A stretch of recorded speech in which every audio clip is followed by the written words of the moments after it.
এখন আবার নতুন করে আবিষ্কার করছে, কয়েকজনে দেখলাম যে কয়েকটাতে আমাকে ভিডিও পাঠিয়েছে।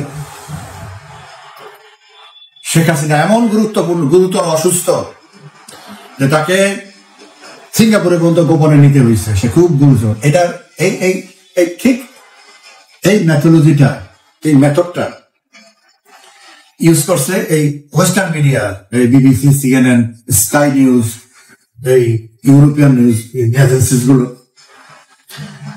2022 সালে 24শে ফেব্রুয়ারি যখন ইউক্রেনে স্পেশাল অপারেশন শুরু করলে পুতিন, তার 15-20 দিন পর থেকে এই প্রভাকাণ্ডা শুরু হলো পুতিনের ক্যান্সার।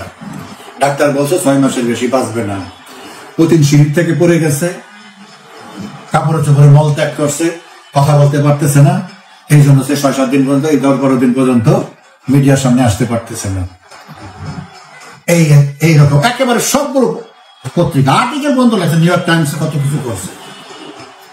এরা তো যা বলে আমাদের দেশের মিডিয়া গুলো, অন্য কোনো পৃথিবীর আর কোনো মিডিয়া তাদের কাছে নাই। তাদের কাছে হলো ওই সিএনএন কি বলছে, আল জাজিরা কি বলছে, বিবিসি কি বলছে, গার্ডিয়ান কি বলছে, নিউ ইয়র্ক টাইমস কি বলছে, ওই ওয়াশিংটন পোস্ট কি বলছে, টাইম ম্যাগাজিন কি বলছে, ইকোনমিক্স কি বলছে, এগুলোর মধ্যে আছে।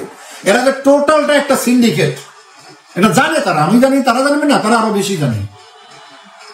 কিন্তু ওইটার রেফারেন্সে যা বলবে এখানে সার, আমরা নিজেরাই চিন্তা করি ইউক্রেন যুদ্ধ সম্পর্কে আমাদের এখানে কি প্রচার করা হয়েছে। আমি লেখছি আমার মধ্যে যে ভাই পৃথিবীতে আরো বহু পপুলার নিউজ এজেন্সি আছে, ক্রস চেক করো, এইটাও দাও ওইটাও দাও। মানুষ আমরা পাবলিক জাজ করবে যে কোনটা সত্য না, তারা ওইখান থেকে যা সাপ্লাই দিয়ে, রয়টার্স আছে, অমুক সমুক, এরা এইটাই সামনে দেয়।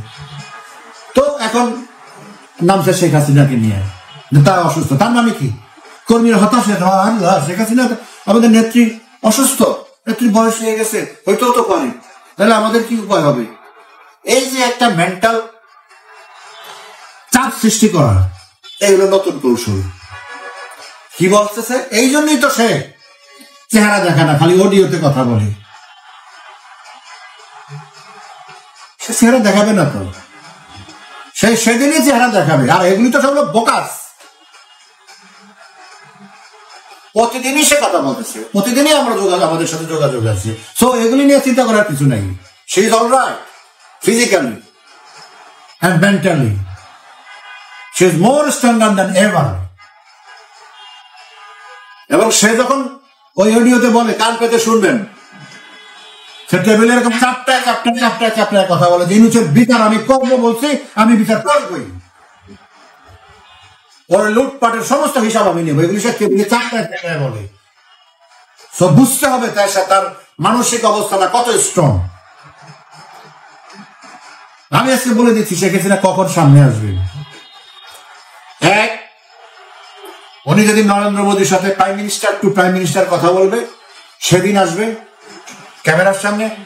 আর ইন্টারন্যাশনাল সাংবাদিক সম্মেলন করবে, সেদিন আসবে ক্যামেরার সামনে। আর যেদিন ঢাকায় আসবে, সেদিন সবাই দেখবে। This is the 3 way to see her next time. দোয়া করেন আল্লাহ যেন নেত্রী সহজ হায়াত দান করে, সুস্থ থাকে। আমার মতো কোটি কোটি মানুষ নির্ধারণ করে রেখেছে তাদের মোনাজাতের মধ্যেই, আল্লাহ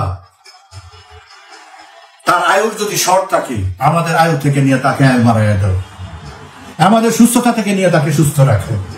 আমি না শুধু, সারা বাংলাদেশের কোটি কোটি মানুষ আল্লাহ রাব্বুল আলামিনের কাছে, ঈশ্বরের কাছে, ভগবানের কাছে এই প্রার্থনা করি।